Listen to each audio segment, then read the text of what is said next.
Cannabis Common Sense, the show that tells the truth about marijuana and the politics behind its prohibition.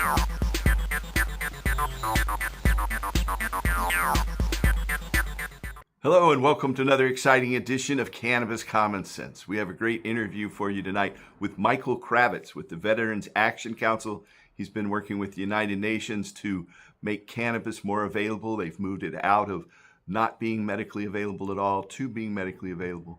We'll be talking a lot about that and the proposed change to Schedule 3 status for medical marijuana. So stay tuned for that. But as always, we're going to bring out our infamous dancing cannabis leaves. I feel the force.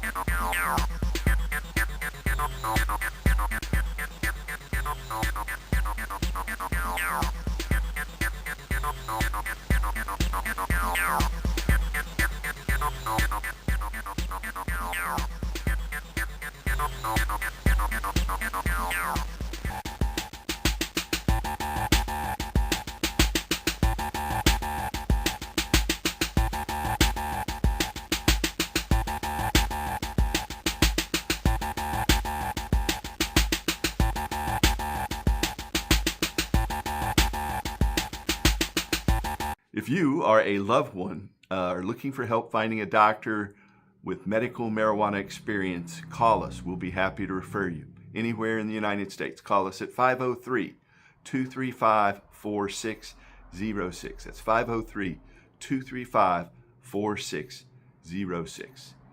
Without further ado, here is our interview. And remember to work to restore hemp. Good night. It's great to have Michael Krawitz back on the show. Michael is a multifaceted individual who's been working with international drug control treaties in the United Nations. He, like myself, is a longtime collector of medical marijuana and marijuana information, the whole facet of the world of cannabis. And he works with veterans groups and the Veterans Action Council in one of the many hats he wears. Welcome back, Michael. Thanks, Paul. It's really great to be with you. It's good to see you. It's good to have you back. You know, I was trying to think who can talk best about what's going on with the Schedule 3 switch for cannabis. And I know you have a greater understanding, I think, of all the different concepts than just about anybody I've heard from lately. And so, Trump has made two announcements saying that cannabis is being moved to Schedule 3, but the DEA has a series of hearings scheduled to start later this month, June 2026. It's supposed to end the middle of July next month. And your organization has applied to have input and testify before that hearing. So what do you think's going on? The reason I was smiling a minute ago is because I was thinking that, I actually gave my daughter a very simple definition of stupidity. I told her, you'll know someone who's really, really stupid because they'll think they know absolutely everything.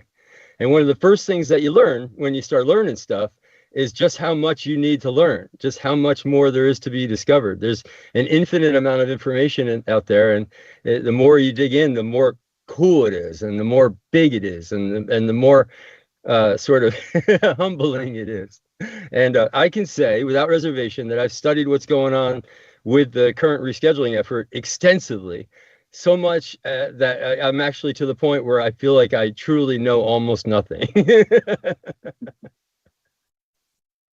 Well, I know there's a lawsuit that Kevin Sabat has filed, and the DEA has these forms they want all the medical producers to fill out saying they never touch Schedule 1 drugs in their life or something. You want me to sort out some of that stuff for you? Please do. Please do. All right. Our audience needs to know.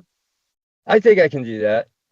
So, bless his heart, our acting Attorney General, Todd Blanche, wrote an order to implement the request that the president made via an executive order, as he said, to reschedule cannabis. And immediately when I read the order, there was something that just hit me funny, the way he had worded that order.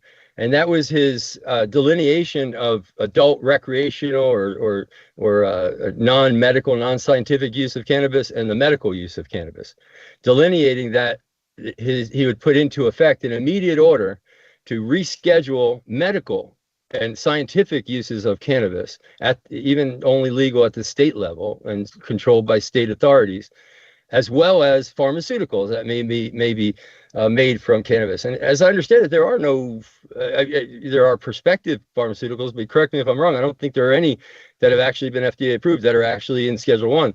The FDA approved Marinol drug is Schedule 3. Sativex hasn't been approved, and Epidiolex was descheduled. So I think they're talking about prospective drugs yet to be approved would be automatically, I guess, in Schedule 3, I guess is what that part means. But the part about delineating one type of thing from another, saying that Schedule 3 would only apply to medical, I scoffed at that immediately. Like, what is that? What are you even trying to say?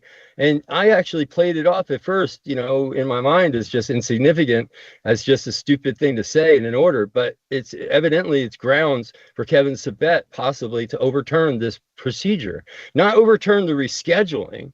The rescheduling is binding based on the Health and Human Service recommendation due to an extensive FDA evaluation, review, and recommendations. But it hasn't been finalized yet. It hasn't. It's binding when it finally happens. Well, even that, let me dig in just slightly into that, because even that isn't accurate. Because within the ruling of the FDA, and as I said, there was a recommendation, but there was also a ruling. And the ruling was what's called CAMU, currently accepted medical use. And up till very recently, the FDA had as their criteria for whether a substance under control had currently accepted medical use as to whether it was FDA approved. And that made a perfect catch-22, because it was very hard to get FDA approved when it wasn't something that had currently accepted medical use. So once they put something into that infinite loop, it's stuck there. They haven't put very much into that infinite loop, but some things that they have, it's very difficult to get them out. And that's where we've been for a very, very long time with cannabis. It was President Biden's request to the FDA to take into consideration the experience in the states when they actually review the cannabis and look at it. And they did a cursory review, which you'll love, the scope of this cursory review, which was incomplete. It wasn't anywhere near a full review of our medical use of cannabis in the states. But I think, if I remember correctly, they talked to 35,000, or read the files and reviewed the files of 35,000 doctors in a whole bunch of states, and that extended out, if I remember correctly, to some 6 million patients.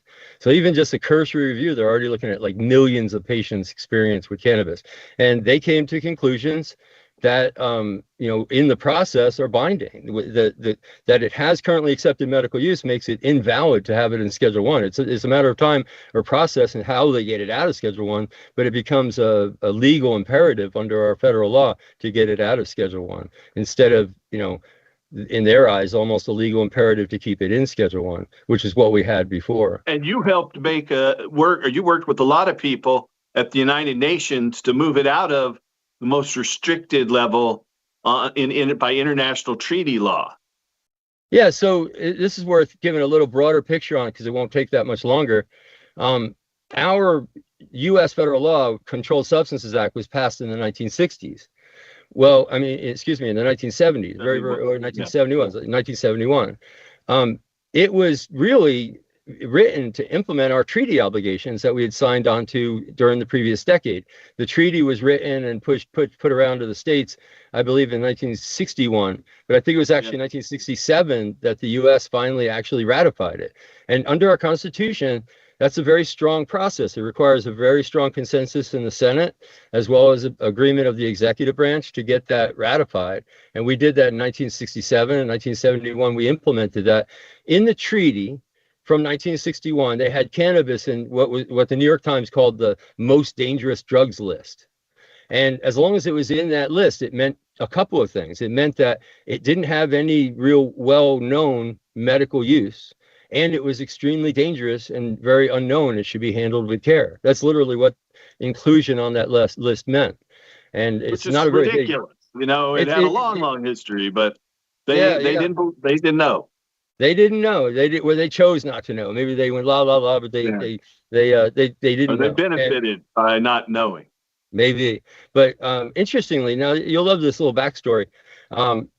In 2009, Japan decided they got really upset because young people in Japan were in college dormitories growing marijuana plants in their closet that I think they were getting their seeds from Mark Emery. I could almost hear Mark Emery laughing in the distance as they were, complaining, red in the face about this big problem in Japan.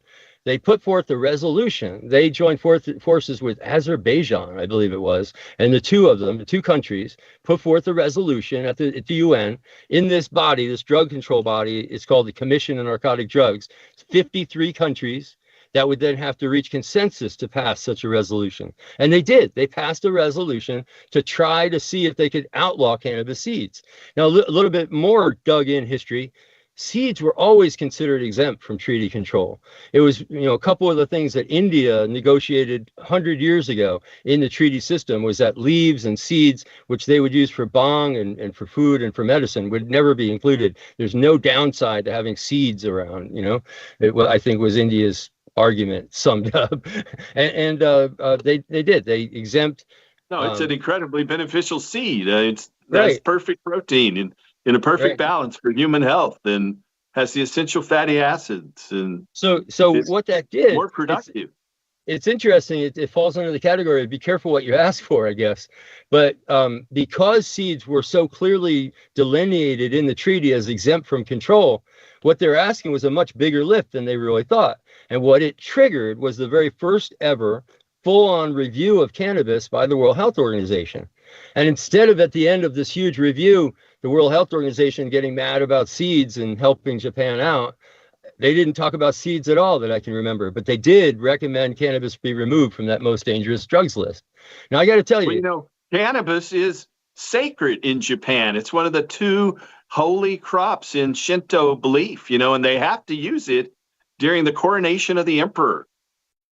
Ironic that they would be fighting at the UN to make it more restricted. It's bizarre. Well, at least at that point in time, 2009 did. 2009 and 2015, the World Health Organization picked up its review. 2018, it concluded its review. 2019, it spent the entire year educating these countries that are part of that committee I was talking about, the Commission on Narcotic Drugs, about cannabis. They had forums about cannabis. It was really quite interesting, quite historic. And at the end of that, in 2020, there was a vote at the UN. And interestingly, that consensus that they need to pass a resolution, they don't need that same level of consensus to pass a World Health Organization recommendation. All they needed was a simple majority vote.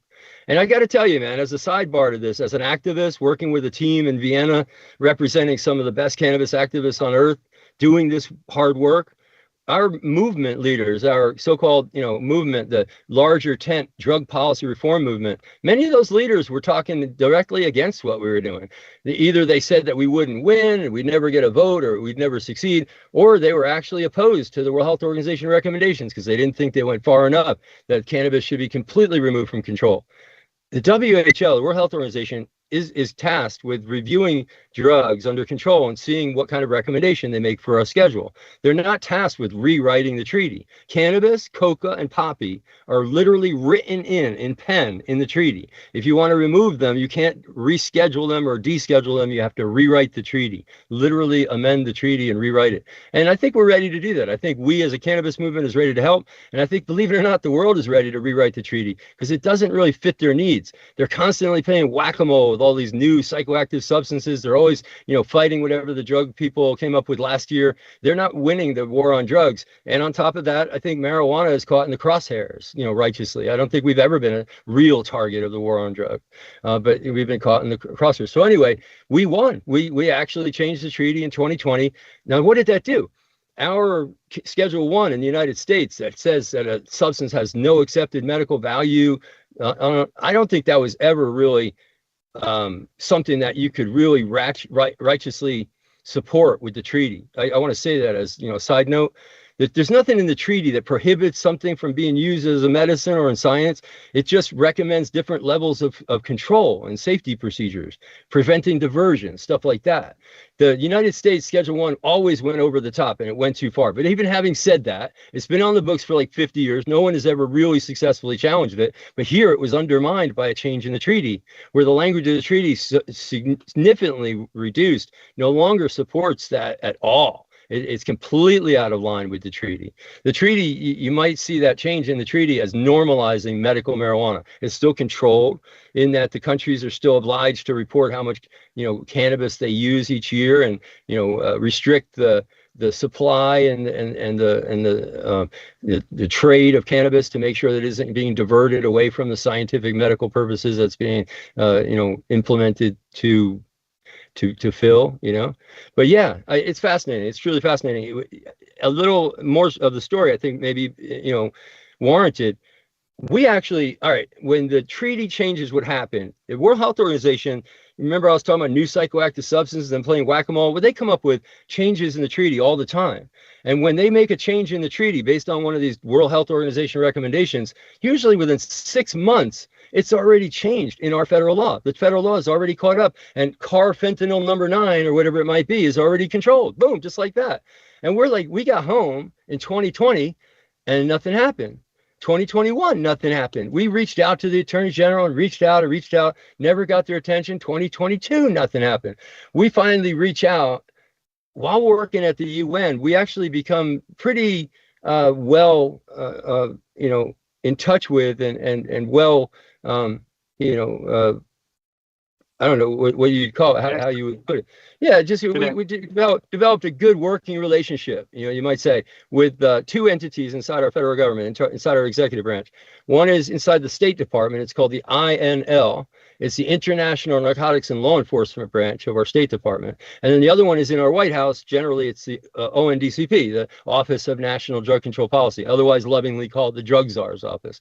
And believe it or not, like I said, we had a good working relationship with the Drug Czar's office. So we reached out to them, and our ask was funny. Our ask was simple. Can you please pass along a note to the Attorney General? They're ignoring us. We want to know why they haven't done anything on cannabis since the treaty changed a long time ago and nothing's happened.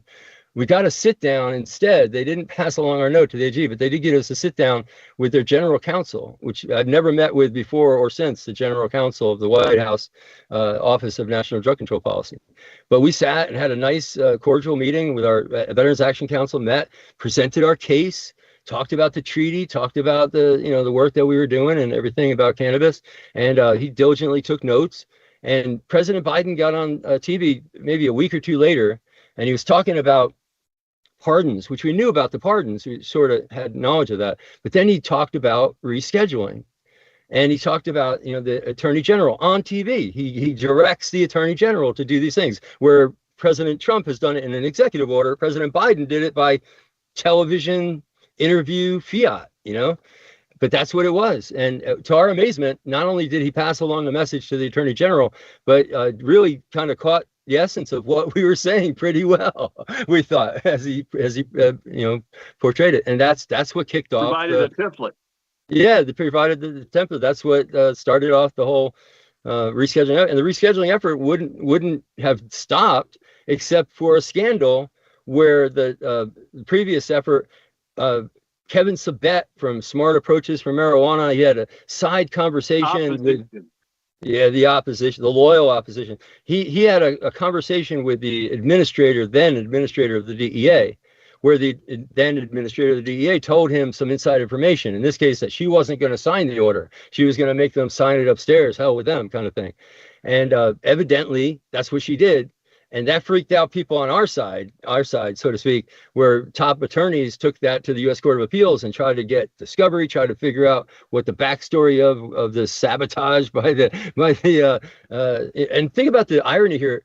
We've always had the administration against us. We've sometimes had administrative law judges on our side, but we've never actually had the administration on our side.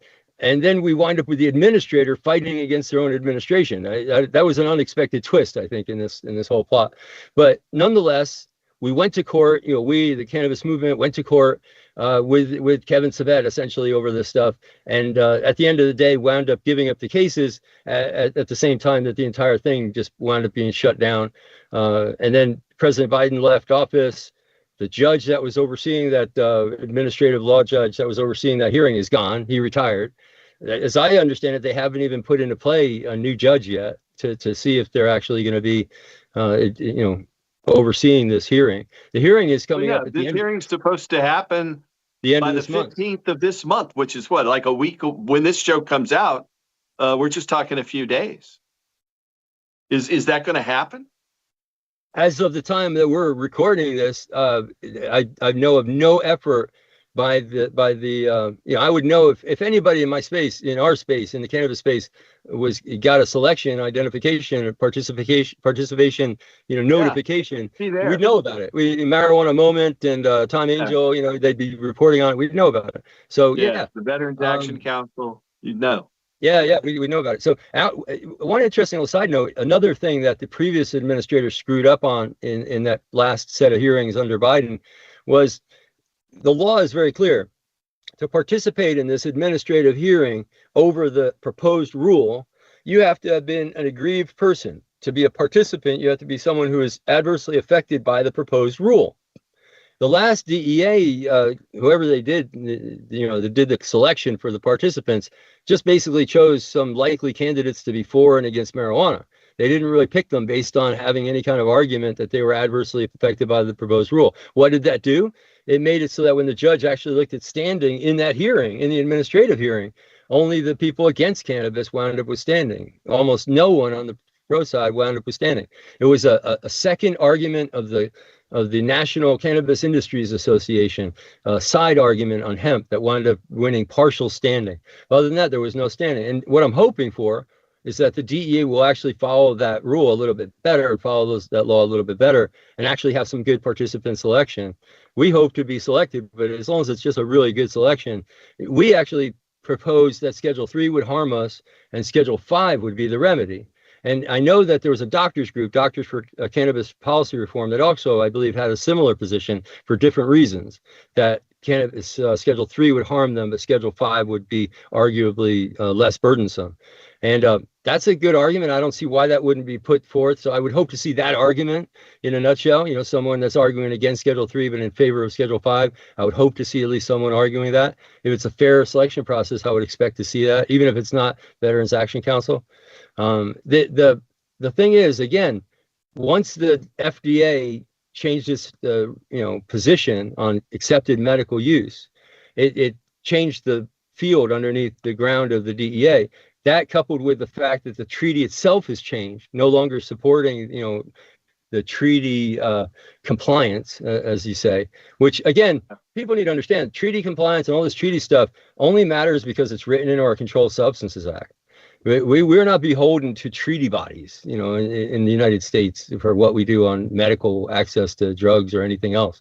But we signed into that treaty as the United States. There's geopolitical issues if we mess with that relationship, I'm sure, above my pay grade, right?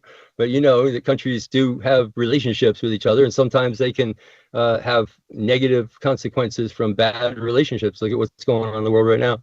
I think is a perfect example of what I'm talking about.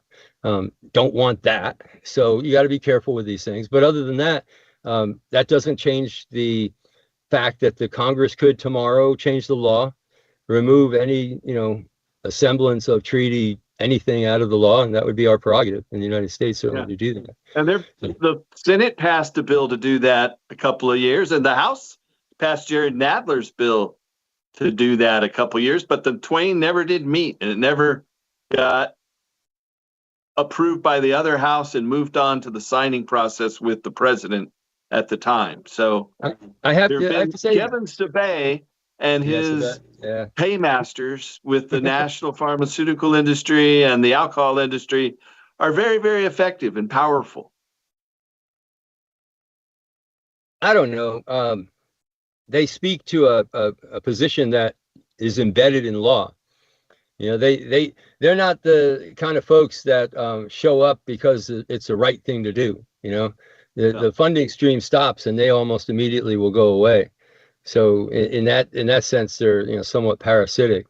The reality is, I think that right now where we are at the federal level reminds me a lot of where we were in Virginia right before we got the last sort of trifecta where the Democrats controlled the House and the Senate and the governor's house, and that's when under the previous governor, not this current governor, which was 2 governors ago, we decriminalized cannabis the first year.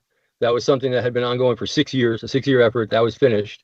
And the very next year, we legalized cannabis, where you can grow your own in your backyard, you can share it with your friends, and you can admire your cannabis, in various ways where you're no longer a threat to your freedom. That it really does feel kind of like that's where we are at the federal level. I mean, if President Trump has done a lot of things that have actually, in the end, may prove to be incredibly useful for the United States. Sort of like a stress test, when you hire a team to come in and break into your bank so that you can find out where it had weaknesses and fix them. Because I think that there's a very good chance that some of the cannabis policies that have been hard to really work on for a very, very long time might all of a sudden be workable. If we wind up with a backlash to President Trump's efforts that puts a full-on, strong, progressive Democrat control of the House and the Senate and a veto-proof majority, we can start passing laws. And I expect cannabis to be amongst the first to be put. At this time in this age, with the sort of the stars that are aligning on cannabis, yeah, I would almost absolutely expect that to be the case. And getting back to Virginia and the real world, our new governor hasn't proved to be exactly what people expected. She's a Democrat, but she's not voting with the Democrats in the caucus. She's been voting against cannabis. And they're right now, as we're taping this, they're negotiating a settlement. The legislature came up with legalization regulation for stores to open up the adult rec stores. And the governor, rewrote that and sent it back. They rejected that and sent it back, and then she vetoed it. So it's been like this fight between her and her own, essentially her own party. And right now they're negotiating as part of the budget settlement to see if they actually come out with a resolution to actually put this forward and make cannabis stores a reality in Virginia. I'm kind of ambivalent about this whole thing because as this process with rescheduling has shown us, medical is very different from recreational cannabis when it comes to our current federal law. And I can't operate in the future. Like, somebody comes back to me and says, well, we should reschedule or deschedule or, this or that. But yeah, that's great to change the federal law. That's great. That's exactly what we want to do. But I have to kind of take my brain and break it into two worlds, now and then. And I'm working now under the Controlled Substances Act, and I have to kind of deal with that universe. And within that universe, the treaty matters, medical use matters, all these things. And I got questions. So let's say we deschedule. Let's say we completely remove cannabis from the federal law in every respect. We would then live on an island. Picture like right now in the United States where the legalization are like little islands, Oregon stays in Oregon, California stays in California. That would be the United States and the rest of the world, because the rest of the world isn't leaving the treaty. And all those ramifications I was talking about, those geopolitical ramifications that we don't know about, that are completely, above my pay grade, I said, those come into play. So I really caution people against carelessly changing federal law without thinking through the ramifications. I'd like to see really high quality cannabis grown in the United States. Some of it's in Oregon, some of it's in California, a lot in Hawaii and places like that, where we might actually be able to compete with connoisseur grade cannabis at an international level. I'd like us to be able to do that. And I'd like people to be able to consume that. I'd like if you're in South Africa, I'd like you to be able to buy high grade, outdoor grown, premium, geographically specific tastes and flavors from Maui or I've heard that in South Africa, they have a lot of development around hemp. There's a 6-story hemp hotel, and that they're moving forward there. South Africa and Mexico and Canada, a couple others, were the countries that actually legalized cannabis through a proper constitutional challenge.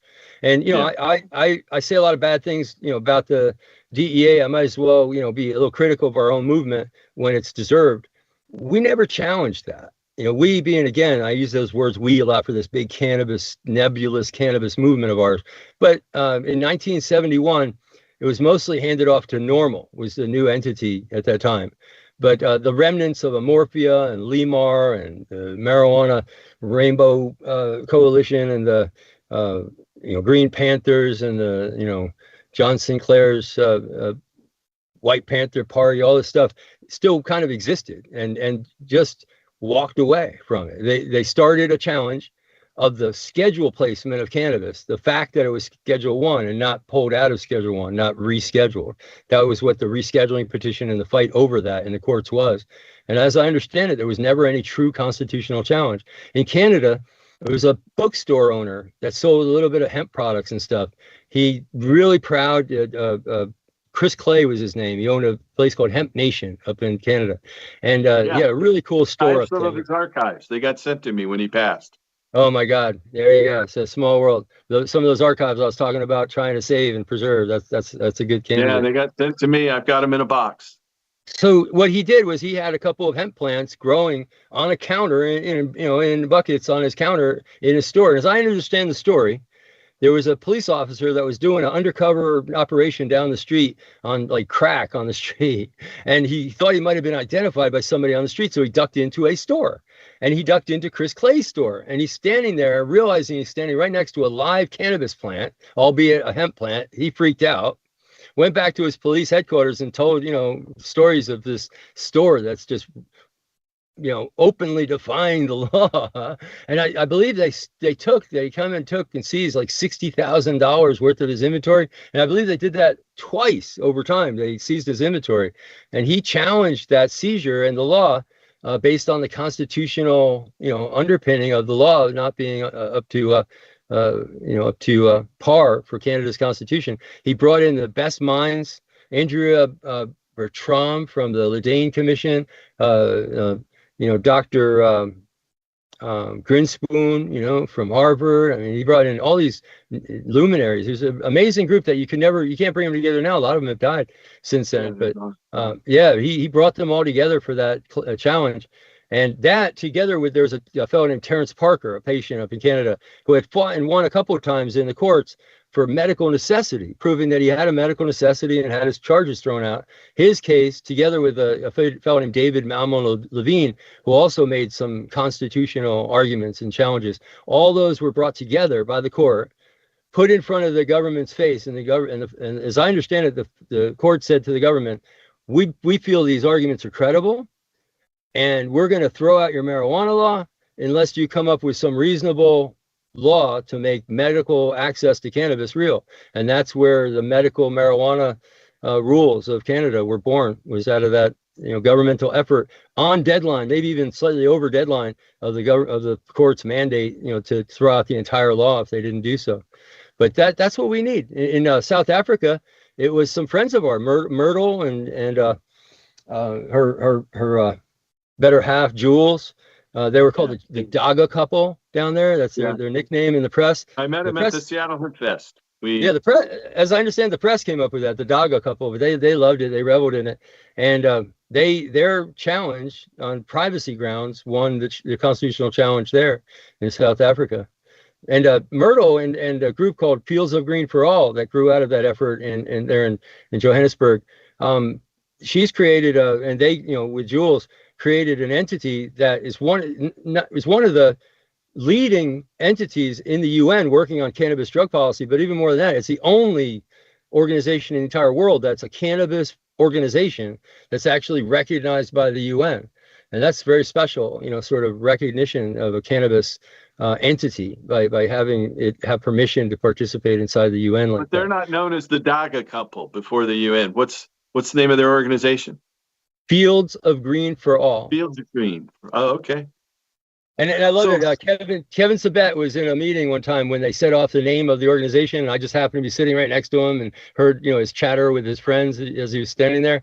And they said Fields of Green for All, and he looked at them. He said, "Wow, that sounds great. I'd love that. Who wouldn't love that? I love that." And that was Kevin's reaction to Fields of Green for All. All right. Well, that's the loyal or not so loyal opposition. Let's get back to this new licensing proposal that the DEA is asking all medical, there's marijuana is a big industry all across the country. We've already, just our passage here, just in the state of Oregon, has already raised over $1 billion in revenue for the state of Oregon from our work. Of course, we don't get any recognition for that, but what is this? How's the DEA going to license it? I know we were talking about this before, and I wanted you to address how those licensing proposals might work or not work. So this is one of those things where I think I can actually weave this story together in a way that, if you follow me closely here, I can actually walk you through all the little pitfalls and the whole story very quickly. The treaty has certain compliance requirements of a member state, like the United States, and it's for control purposes. We put into the United Nations a good accounting of how much medical use of, in this case, medical marijuana, we use in the United States this year. And even more importantly, we project how much we think we're going to need based on some good information and data that we're going to need next year. And the reason why these numbers are important, because this goes into sort of a database at the world level and establishes sort of how much of the substance is out there in legitimate medical channels. So if a blip shows up 5 times that amount, they look at it and they figure out what's going on there, what kind of nefarious deed is happening where 3 times the budget of some country is moving from here to there. That's it. That's the whole point of this thing. But since we've been under Schedule 1, since the federal government has had this program of looking at cannabis as having no medical value at all, the state programs and the use of cannabis in those states has been invisible to the federal government. And because it's been invisible to the federal government hasn't reported it in our annual reporting to the UN, nor have we ever tried to report how much medical cannabis is being used. Well, our sheet talks about Marinol, and our sheet talks about the handful of tins that are given to those patients, like LV, the tins of cannabis.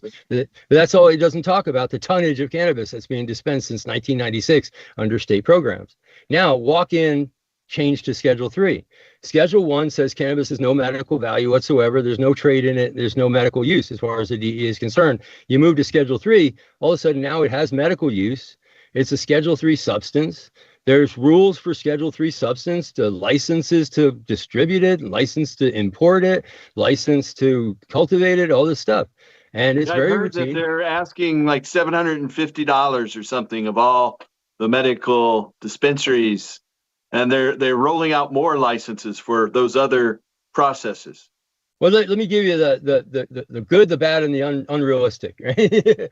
The good is that they're waiving some of the fee. They're trying to do it in an expedited fashion. They're trying to create space for some, allowance for, how you handled cannabis in the past. All that's great. On the flip side, the Schedule 3 form, right on its face, tells you that you're invalid. You're never going to be able to hold one of these licenses if you've ever been arrested for a Controlled Substances Act offense, full stop.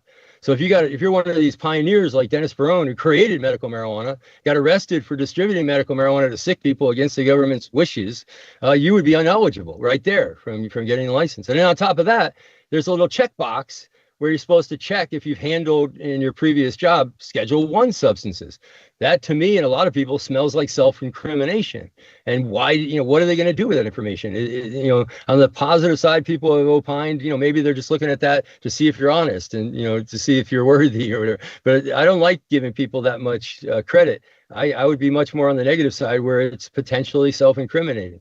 So yeah, that's what's going on with the licenses. It's pretty straightforward stuff to handle Schedule 3. Schedule 3 becomes a legal drug. Let me tell you what the Veterans Action Council came up with, right?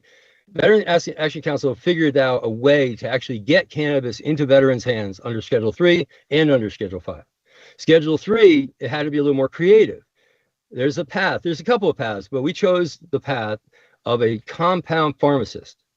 A compound pharmacist is a very special animal in our DEA license world.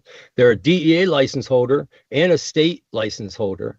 So they're qualified to operate in both of those fields. So they're able to handle a Schedule 3 substance. In fact, they are licensed to handle a raw Schedule 3 license from the manufacturer. In other words, they can go into the state program where they would then have to get licensed again twice, licensed for manufacture and distribution in the state. Then they'd be able to handle the raw material of the Schedule III substance, bring it back to their compound lab, compound it into some sort of a medication, where then it would be a prescribable Schedule III drug. It's not a loophole. It's how compound pharmacy works. And the VA should theoretically then be able to prescribe that Schedule III compounded drug and pay for it. It would be an expensive process, especially if you think about having compound pharmacists for every state, or maybe even more than that. All of them triple qualified, for state qualification and federal for compound pharmacy, plus the state qualifications for the medical cannabis programs could be astronomically expensive. So it's that cost that we told the DEA is our harm. That's what's really harming us by the proposed rule. We figured out that Schedule 5 would be much easier to implement. Schedule 5, most people I don't think really know. I didn't really look at it that much until recently myself. But Schedule 5 is the first schedule, the last schedule. It's the lowest schedule you get in our scheduling system. And it actually affords the ability to do over-the-counter sales. So you don't necessarily need a prescription for a Schedule 5 drug. The way I read it, you could have a prescription for Schedule 5, but you don't necessarily need it based on how they want to handle that Schedule 5 substance. So we could have what is essentially an over-the-counter sales system, like a state system, connected to the VA by the patient, in this case, the veteran themselves going and shopping for it. The veteran affair doctor writes the note to qualify you for the card. You get the card, and then you shop yourself and get the cannabis product. And even more, we figured that the VA could easily pay for it in a routine fashion. The VA pays for veterans' clothing allowances. Let's say you're in a special kind of wheelchair or whatever, and it causes you to need a certain kind of clothes. They'll give you an allowance to buy those clothes. They don't tell you what clothes to buy. They don't give you a prescription for clothes. They just give you a little bit of money that you're eligible for, and you go shopping for clothes. And for Schedule 5 for cannabis, we figure it can work just that way.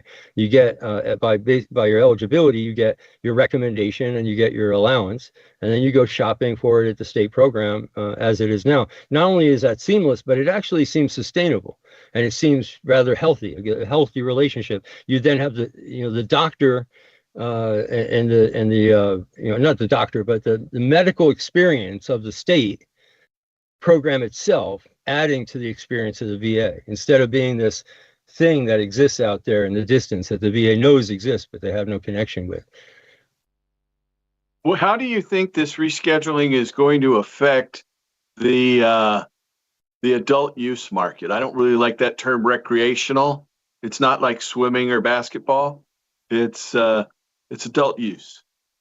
So the treaty actually talks about exempted uses of cannabis. Remember, I talked about the seeds and the leaves.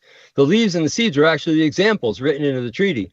It turns out that the International Narcotics Control Board, this is a little board of 13 experts that works inside the treaty body that works on such things. They're the ones that, when the countries send in their data on their estimates of how much product they're going to use next year and this year, they send it to that board, the International Narcotics Control Board.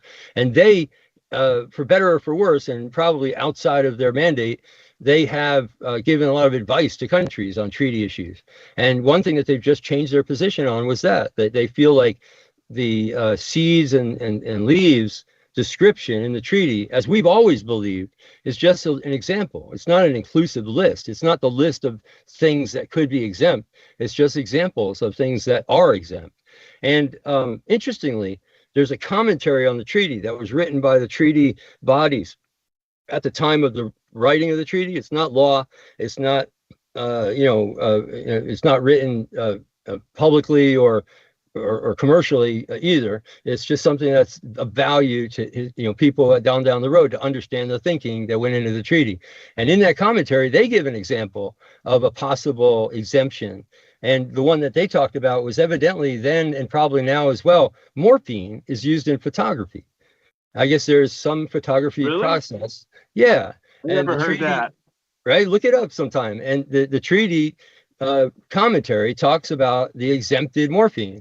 So if you can exempt morphine out in a certain way for photography access in a commercial or non-commercial exempted industry, then certainly cannabis, that the exemptions are much wider than people have given them credit for. This is interesting.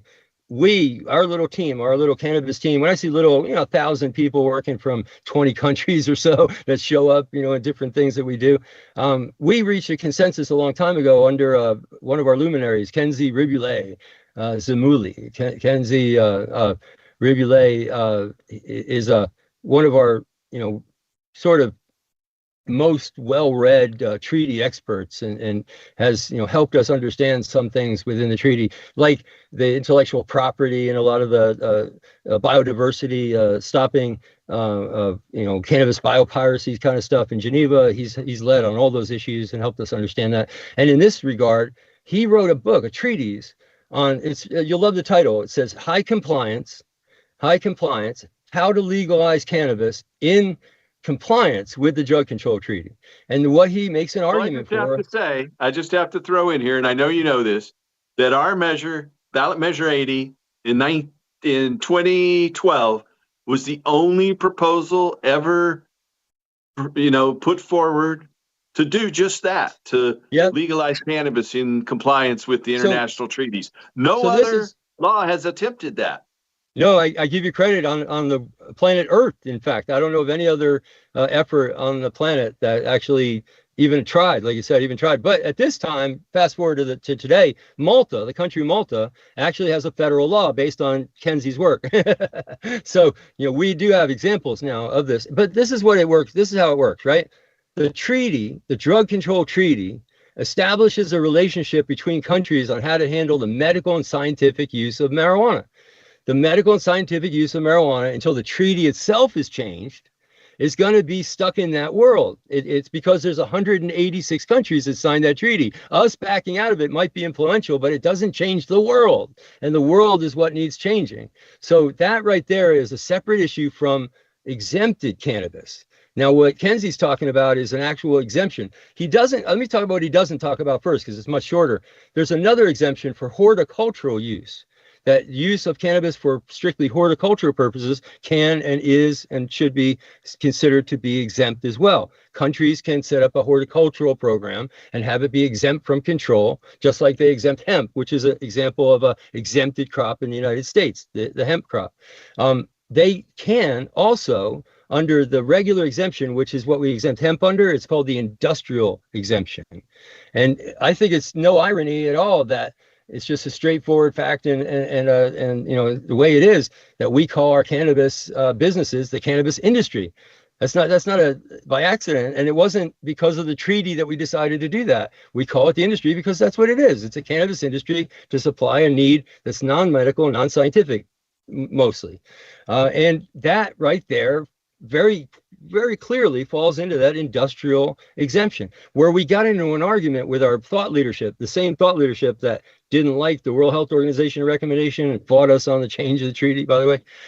The thought leadership in our drug policy reform movement thinks we're going too far, thinks that by trying to use the exemption in the treaty for, the cannabis industrial use for a recreational or adult use access cannabis program, a choice program, for adults, it's going too far. It's taking it too far.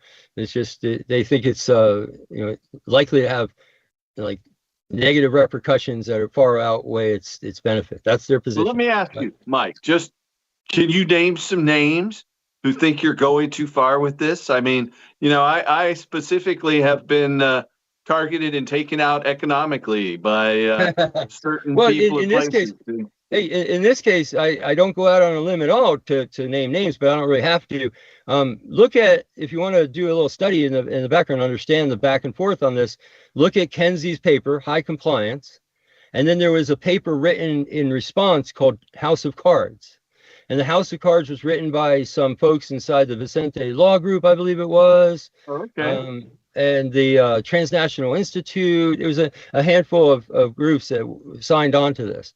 But essentially, if you look at those groups, they represent the top and very good organizations that are the thought leadership generally of our larger drug policy reform movement. What is the drug policy reform movement? It has to do with public access to healthcare medicine, to access to medicine issues generally. It has to do with harm reduction, implementing harm reduction. It has to do with preventing forced incarceration, drug treatment programs, and in punitive drug programs and death penalty for drugs, that kind of, that's their bread and butter, that's what they focus on. Cannabis is funny. Cannabis is good for their fundraising, but they rarely spend a whole lot of their actual political capital on cannabis issues.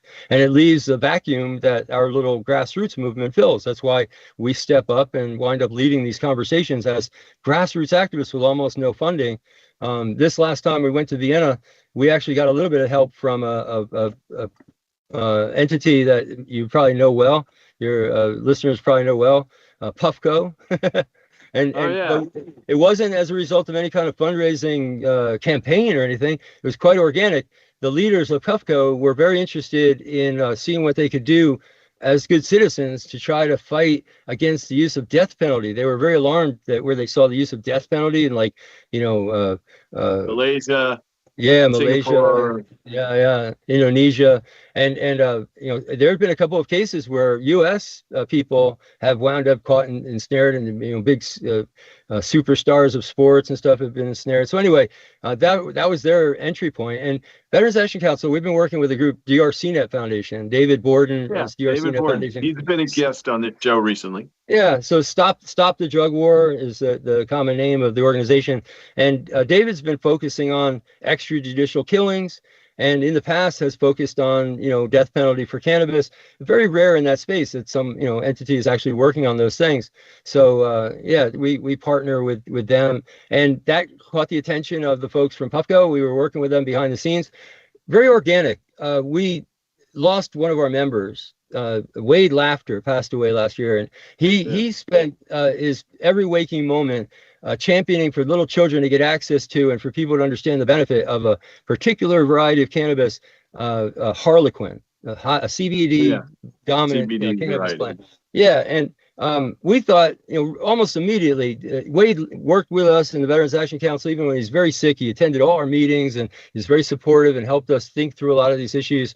And we're going to the UN. We thought immediately, 8 months out from the next meeting, hey, why don't we see if we can set up a side event, an official event that's sponsored and put on the calendar inside the UN during these drug control council meetings. See if we can't get that on the agenda. And we did. We got a side event to spotlight Harlequin, and we brought in one of his partners in that work, Forrest, who came in and gave an incredible presentation on their work. And it was one of the most powerful side events that people have ever attended at the UN. But that wound up being vicariously because of our work with David and fighting extrajudicial killings, and being one of the few out there in the world actually trying to do something about the excessive use of force against cannabis in that way. Changing the treaty is in the end what will have the greatest impact. You change the treaty and remove cannabis and erase it, like I said, as you rewrite it. Indonesia and places like that will have a much harder time supporting. And don't take my word for it. When we were working on the World Health Organization recommendations, Indonesia actually took the microphone and with a very straight face told the rest of the countries in attendance, like I said, 52 other countries, hey, if you pass these World Health Organization recommendations, it's going to make it much more difficult for us to justify the use of death penalty. And that one of the only effective deterrents we have against cannabis in our country is the death penalty. They actually said that almost word for word. So that's what we're up against. So we changed the treaty. I think we put a dent in that, and Puffco recognized that, and they wrote out a check to pay for the whole team's airfare, or paid for our lodging over there, and even paid for dinner. Wow. And a little bit of a budget for weed. Well, I've got a whole new level of respect for Puffco, that's for sure. Michael, we're down to just 3 or 4 minutes left here, and I just want to get your final take on what you think the scheduling change will. Can you give me the 2 or 3 minute version of where this is eventually going to change? Because people think it's already happened. When Trump announced it last year, and when he announced it last month, they think it already happened. The little dissertation I gave you earlier, where I said that I could sort of weave it together, I actually purposely left something out, but I really need to fill you in on it. The DEA already screwed this up when the Attorney General wrote his order and put cannabis in Schedule 3 already for medical use.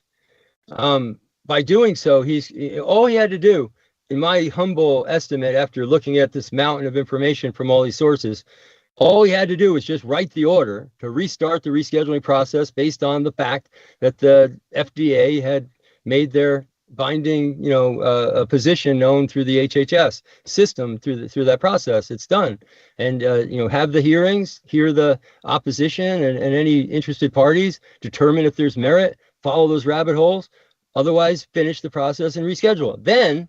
Then figure out what's going to happen with Schedule 3 and everything. And I think that he really screwed up in a way. I think, being generous, I think he was trying to really implement the will of the president and trying to make it happen fast, but being careless. I think and again, I'm not a lawyer, but this is my assessment of a knowledgeable person in this system and this process. He screwed up, and he put that out there that he's, is rescheduling medical but non-medical, and he is setting up this quick process to get people licensed in Schedule 3 before this date next month. No guidance on how to do that and stuff. It smells They want the arbitrary. political reward of young men saying, "Look what Trump did." So what it did in the real world is it created an argument for Kevin Sabet and his friends in Louisiana or Idaho or wherever, in Nebraska of all places. Those states have filed suits to stop this effort, and I think they may win their effort to stop this, because by doing so, by creating those processes of automatically scheduling this and that now and we'll change it later kind of thing, like I said, it smells arbitrary, and the court doesn't like arbitrary. That's unconstitutional. If it's found and to be so and struck down, that wouldn't strike down rescheduling.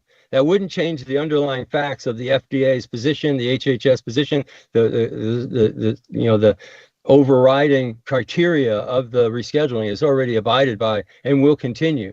But it does slow down the process. It begs the question, are they that dumb that they would do that? Or are they playing three-dimensional chess and did that on purpose to screw it up on purpose? Is the only question that I would have at the end of that. I see. So that's pretty deep right there. So we're just about out of time, Michael. You represent a lot of different hats, as we've spoken about, but the Veterans Action Council seems to be the one that you're working with, that's working with that bigger group of UN groups. What's the best way for people to you and I are both veterans. I've been on your podcast. You want to talk about your podcast briefly? We've got about 1 minute.